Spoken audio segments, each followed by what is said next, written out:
8월 첫날입니다. 8월 한 달 동안 하나님께서 여러분과 함께 하여 주시고 또 모든 시험과 악으로부터 건져 주시고 또 평안으로 이끌어 주시기를 다시 한번 기원합니다. 다시 이제 우리가 레위기를 묵상합니다. 이 레위기는 전체적으로 우리가 그 내용을 정리하자면 하나님 나라의 언약 백성답게 거룩함에 이르는 여정이다, 이렇게 말할 수 있습니다. 하나님께서 아브라함에게 언약하신 것처럼 그에게 아들을 주시고 또 한 가정을 택하셔서 하나님의 나라를 이루어 가시죠. 그리고 이제 하나님께서는 또 모세를 통해서 이제 한 민족을 택하시고 그 민족을 통해서 하나님의 나라를 이루어 가십니다. 그런데 하나님께서 아브라함에게 약속하신 것처럼 이제 400년이 지난 후에 한 민족 이스라엘을 이집트 땅, 그 노예 생활에서 건져내셔서 하나님께서 약속하신 땅, 아브라함에게 약속하신 그 땅으로 인도하시지요. 그러니까 하나님은 하나님의 나라를 이루어 가시는데 하나님의 주권과 하나님의 능력으로 하나님의 백성들을 택하셔서 이제 약속의 땅으로 이끌어 가십니다. 그런데 하나님께서 이렇게 택하신 백성과 또 그 언약 백성들은 이제 하나님의 나라의 시민다운 그런 사람으로서 하나님을 닮아가는 것이 그들의 큰 사명이라고 볼 수가 있습니다. 그런 점에서 하나님은 시내산에서 모세를 통해서 이제 이집트에서의 삶의 그들의 풍습, 또 그들이 따르던 그 악한 신들의 삶의 모습들을 버리고 하나님의 거룩한 백성답게 그렇게 거룩의 여정을 이어가기를 원하셨고 또 그런 삶으로서의 규례와 규범을 하나님께서 이 레위기를 통해서 말씀해 주시죠. 그래서 우리가 앞서 보았던 것은 하나님께 어떻게 만날 수 있고 하나님을 어떻게 예배해야 되는지 그러한 절기들과 또 제사법에 대해서 말씀하시고 그럼으로써 하나님과 교제하며 하나님을 예배하며 살아가는 삶, 그리고 이제는 더 나아가서는 하나님의 언약 백성답게 거룩하는 그 삶의 모습들을 구체적으로 일러주시는 것입니다. 그런 점에서 보면은 이 거룩함에 이르는 여정이라는 것은 단지 우리의 삶의 한 부분인 교회 생활과 같은 일부분에만 국한되는 건 아니라는 것이죠. 하나님의 언약 백성으로 우리가 살아가는 모든 삶의 자리, 모든 삶의 시간, 그것이 다 심지어 우리의 생각과 계획과 또 소망까지도 사실 우리 삶의 어떤 한 부분도 하나님께서 그것은 내 것이다 라고 말하지 않는 부분이 없을 만큼 모든 삶의 영역이 거룩함에 이르는 여정의 중요한 부분이라는 것이죠. 그러니까 우리는 숨쉬고 살아가는 한순간 한순간, 그리고 우리의 모든 삶의 자리의 모든 생활이 다 하나님께서 우리를 거룩하게 하셨으니 거룩한 사람답게 하나님을 닮아가는 그러한 삶의 영역이다, 그렇게 믿어야 하고 또 그렇게 살아가야 할 줄로 믿습니다. 그래서 레위기를 우리가 잠시 전체적으로 정리하면 1장부터 10장까지는 하나님 앞에서의 거룩을 우리에게 말씀합니다. 그래서 제사를 드리는 법, 또 제사장의 그런 규례에 대해서 말씀을 하셨죠.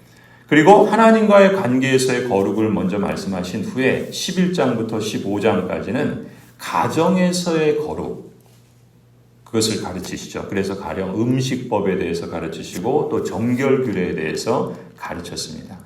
그리고 이어지는 17장부터 22장까지는 세상 속에서의 거룩이에요. 공동체 안에서 지금 말하자면 하나님의 언약 백성들 가운데 또 이 세상 속에서 사회 속에서 살아가면서 하나님의 언약 백성답게 구별된 그런 삶을 살아가라, 그런 말씀을 하시죠. 그리고 이제 23장부터 25장까지는 이 자연 환경 속에서 시간과 공간, 이 자연 세계 속에서 이 땅에서의 거룩, 그것을 말씀하시면서 절기와 희년에 대해서 안식하는 것에 대해서 쉼에 대해서도 하나님께서 말씀해 주십니다. 오늘 우리가 이제 후반부 처음 읽은 이 18장은 그러니까 세상 속에서 우리가 이 이 세상을 살아가면서 우리가 찬양하는 것처럼 우리는 하나님 나라에 속한 사람 아닙니까? 그러나 우리는 지금 이 땅을 살아가고 있죠. 그러니까 우리는 두 문화 속에 두 주권 아래 살아가는 거예요. 하나님 나라의 문화와 이 세상의 문화. 또 하나님께서 우리의 왕이시고 또 우리의 주권자이시지만 또 우리는 이 땅을 살면서 필연적으로 이 세상의 공중 권세를 지닌 그 사단의 영향력과 시험과 유혹으로부터 끊임없이 도전을 받으면서 살아가고 있는 것이죠. 그런 점에서 이 세상 속에서 우리가 하나님의 언약 백성답게 거룩을 이루어가는 과정으로 우리에게 마주하게 되는 것이죠. 그런 점에서 이 18장은 이 세상 속에서 우리의 몸의 거룩을 말씀합니다. 그래서 3절부터 보시면 거기 그래서 18장 그 1절부터 보시면은 하나님께서 그런 말씀을 하시죠. 내가 주 너희의 하나님이다. 너희가 살던 이집트 땅의 풍속도 따르지 말고 이제 내가 이끌고 갈 땅 가나안의 풍속도 따르지 마라. 너희는 그들의 규례를 따라 살지 말아라. 그리고 너희는 내가 명한 법도를 따르고 내가 세운 규례를 따라 살아라. 내가 주 너희의 하나님이다. 지금 하나님께서 이 말씀하시는 건 뭡니까? 지금 그러면서 5절에 그러므로 너희는 내가 세운 규례와 내가 명한 법도를 지켜라. 어떤 사람이든 이것을 지키기만 하면 그것으로 그 사람이 살 수 있다. 나는 주다. 그러니까 하나님의 말씀과 규례를 따라 사는 것은 우리를 제압하거나 불편하게 하거나 우리를 매려고 하는 것이 아니라 그게 사는 길이기 때문에 그렇다는 거예요. 그러니까 하나님께서 이집트 땅의 풍속을 따르지 말고 또 가나안 땅에 이제 약속의 땅에 들어가지만 그 땅은 이미 거기에 정착하고 있는 이방 민족들이 있잖아요. 그러니까 그들이 문화가 있단 말이죠. 그들이 사는 습성이 있고 풍습이 있어요. 그러니까 여기서 이집트에서는 그들의 문화에 배어서 살았단 말이죠. 그러니까 400년을 그렇게 살았으니 온 몸이 다, 온 생각, 습관들이 뭐 종교적 어떤 행위들조차도 그 문화에 쉽게 젖어서 살았을 겁니다. 근데 그걸 이제 버리라는 거예요. 그리고 또 약속의 땅 가나안으로 들어가지만 그 땅에도 여전히 이방 민족이 있어서 그들의 풍습이 있는 거죠. 그들의 어떤 언어 생활, 또 그들의 그 옷 생활, 또 음식 먹는 생활, 그들의 또 이렇게 서로 교제하는 생활, 그 다음에 그들이 살아가는 어떤 질서, 뭐 여러 가지 문화 이런 것들이 있단 말이죠. 그런 거 따르지 말라는 거예요. 왜냐하면 그걸 따르고 말고 하는 그 문제가 그냥 간단한 선택의 문제가 아니라 죽음과 삶을 결정하는 아주 중요한 문제이기 때문에 그렇다는 것이죠. 그런 점에서 하나님께서는 오늘 18장에서 초두부터 하나님께서 세운 규례와 내가 명한 법도를 지켜라. 그것이 살 길이기 때문이다. 이렇게 말씀하시는 것이죠. 그래서 레위기는 그 구체적인 그런 삶의 지침들을 말씀하는데 여러분 이 말씀을 우리가 신약의 표현으로 얘기하자면 이렇게 이해하셔도 좋아요. 구약은 우리에게 마치 영화를 보면 영화에 멋진 장면들이 있잖아요. 근데 그게 외국 영화라고 생각해 보세요. 그러면은 그 언어를 우리가 이해할 수 없는 언어인데 멋진 장면이 있어요. 근데 거기에 그 멋진 장면을 거기다 자막을 딱 주면은 그 장면이 좀 더 어떤 의미가 있는지 더 확실히 알 수 있겠죠. 말하자면 구약은 우리에게 그 하나님의 나라의 백성의 삶의 모습들에 대해서 모형적으로, 원리적으로 또 구체적인 모습으로 이렇게 보여주는데 그것을 딱 하나의 원리로서 우리가 이렇게 해야 된다라는 것을 자막처럼 보여주는 것이 신약이라 이해하셔도 돼요. 그래서 오늘 본문의 이 말씀을 신약의 표현으로 하자면 로마서 12장 말씀이라고 할 수 있어요. 1절, 2절에 이렇게 말씀합니다. 형제 자매 여러분, 그러므로 나는 하나님의 자비하심을 힘입어 여러분에게 권합니다. 여러분의 몸을 하나님께서 기뻐하실 거룩한 산 제물로 드리십시오. 이것이 여러분이 드릴 합당한 예배입니다.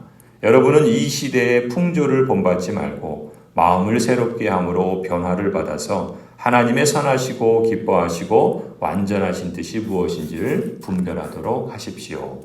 우리가 하나님 나라에 속한 사람인데 이 땅에 살아가고 있기 때문에 우리는 끊임없이 이 세상의 풍조를 따라가도록 유혹과 시험을 받는단 말이죠.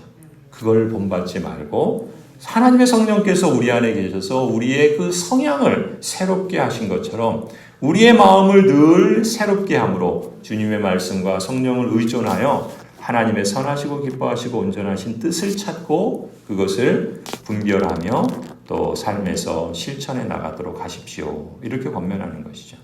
그러니까 그렇게 보면은 하나님께서 이것이 그러니까 우리의 몸을 하나님이 기뻐하실 거룩한 산 제물로 드리라라는 것이 합당한 예배다라고 하신 말씀을 보면은 무슨 얘기입니까? 우리가 몸으로 하는 모든 것은 다 예배라는 거예요. 우리가 오늘 지금 이 시간에 하나님 앞에 이 예배당 안에서 예배를 드리면 그건 당연히 예배지요.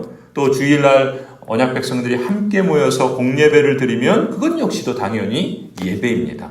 그런데 그걸 조금 더 확장해서 우리 몸이 이 예배당을 떠나서 가령 가정에서 어떤 일들을 하거나 또 우리가 직장에서, 일터에서, 학교에서, 또 이 사회에서, 마을에서 어떤 일들에 참여하고 있다면 내 몸이 참여하고 있는 그 현장, 그 행위, 그리고 그 모든 생각과 삶이 다 예배 행위일 수 있다는 거예요. 우리의 삶이 하나님과 떨어져서 존재할 수 없고 하나님과 연관된 삶의 연장이라는 것이죠. 그런 점에서 우리는 그리스도의 제자일 뿐만 아니라 제자로서 가장 중요한 삶의 자세는 응답하는 겁니다. 하나님이 우리를 택하시고 부르셨을 때 우리는 그 하나님에 대해서 응답하는 삶을 살아가는 거예요. 그런데 그 응답을 어떻게 하느냐? 책임 있는 응답을 해야 돼요. 그리고 신실하고 성실한 그러한 응답의 삶을 나타내는 것이 그것이 오늘 이 로마서에서 말하는 합당한 그런 예배다 이렇게 말씀하는 거죠. 오늘 18장 내용으로 들어가시면 이제 앞으로 우리가 쭉 레위기를 보면서 이 로마서 12장은 우리에게 원리적인 말씀으로 제시해 주시는 것이고 또 구체적으로 들으면은 이 18장은 가정 생활에서의 우리의 삶도 예배적인 것이다. 하나님의 거룩하심을 우리가 닮아가야 할 영역이다. 이걸 말씀하시는 거죠. 특히 가정에서는 부부 사이의 이 부부의 성의 문제와 관련해서도 이것이 거룩의 영역이다라고 이렇게 말씀하시는 거예요. 그러니까 이 성과 관련해서도 이 세상의 통념, 세상 사람들이 하는 방식, 그 문화, 그거를 따르지 말고 하나님의 말씀을 따라 책임 있게 응답하는 삶을 살아라. 이것을 말씀하시는 것이 레위기 18장입니다. 그러니까 하나님의 언약 백성인 이스라엘이 이제 이집트나 가나안의 문화에서 구별되어야 한다라는 것이죠. 그 구별되어야 할 삶의 영역이 구체적으로 오늘 18장에서는 성적인 영역을 말씀하고 있는 거예요. 그러니까 이 성적인 영역은 사적이고 개인적인 그냥 은밀한 그냥 내가 알아서 하는 그런 영역으로 그냥 그치는 것이 아니라 아니면 세상 사람들이 그냥 이래도 돼 저래도 돼 그런 어떤 풍습이나 통념을 따라서 할 것이 아니라 하나님의 말씀과 규례를 따라서 하나님의 거룩한 언약 백성답게 우리 찬송한 것처럼 성결의 삶을 이루어가야 할 영역이다라는 것이죠. 이러한 원리는 당시 이스라엘 언약 백성만이 아니라 오늘 우리에게도 마찬가지입니다. 성문화는 이제 점점 더 관대해지고 문란해지고 그래서 결혼과 가정의 개념이 근본적으로 뒤바뀌어 버리고 있죠. 우리가 차별금지법 가운데 이 동성애나 또 이런 그 성적인 문제에 대해서 반대하고 또 그것을 따르지 않는 건 무엇입니까? 그것이 하나님의 말씀과 질서에 어긋나는 것이기 때문에 그렇지 않습니까? 그런데 이 시대는 이제 그것이 자연스러워지고 또 성적인 개방, 또 자유, 또 자율권, 자신의 어떤 권리 이런 것들을 주장하면서 권위를 인정하지 않는 거죠. 하나님의 말씀에 대한 그 권위가 이제 이 땅에서는 늘 그렇지만 더욱더 땅에 떨어지고 또 그걸 짓밟고 그래서 그리스도인들조차도 이 세상 속에서 살아가면서 그 영향을 받고 또 그 문화에 젖어들어 살 수 있는 그런 유혹과 시험이 늘 있는 것이죠. 그래서 오늘 이 레위기에서도 이런 말씀을 하시는 것입니다. 또 오늘 본문을 보면은 참 우리가 이 본문을 보면 참 어찌 보면 참 민망한 그런 내용들이 많이 있잖아요. 어찌 이럴 수 있을까 싶은데 이런 말씀을 하시는 건 뭡니까? 이미 이집트에서는 이미 가나안 땅에서는 이런 문화가 있었던 거예요. 그러니까 이렇게 구체적으로 이렇게 하지 말라라고 말씀하는 건 아니겠습니까? 그리스도인이 이집트의 풍습이나 가나안 땅의 규례가 아니라 하나님의 법도 하나님의 규례를 지키라. 이를 행하면 그것으로 인하여 살리라 하신 말씀. 그것은 그리스도인이기 때문에 마땅히 그래야 한다라는 당위성뿐만 아니라 실제로 그렇지 않으면 가정과 사회적 기초가 흔들리는 위기를 맞게 된다는 것을 우리는 경험하지 않습니까? 이 세대를 본받지 말고 성적인 정결과 가정의 기초를 세우는 삶, 이제는 하나님 나라의 시민 공동체로서 우리가 지켜야 하고 또 다시 세워가야 할 표준이라고 믿습니다. 부부의 연합을 위해서 주신 주님의 축복이 성이죠. 이 축복된 선물을 세상의 부정한 풍습에 빼앗기지 말아야 할 것입니다. 여타의 하나님의 말씀들처럼 흠이 없고 정결하고 구별된 삶, 그러한 삶을 실천함으로써 하나님의 은혜와 충만한 삶의 기쁨을 우리 가정들 가운데 누리시기를 간절히 축원합니다.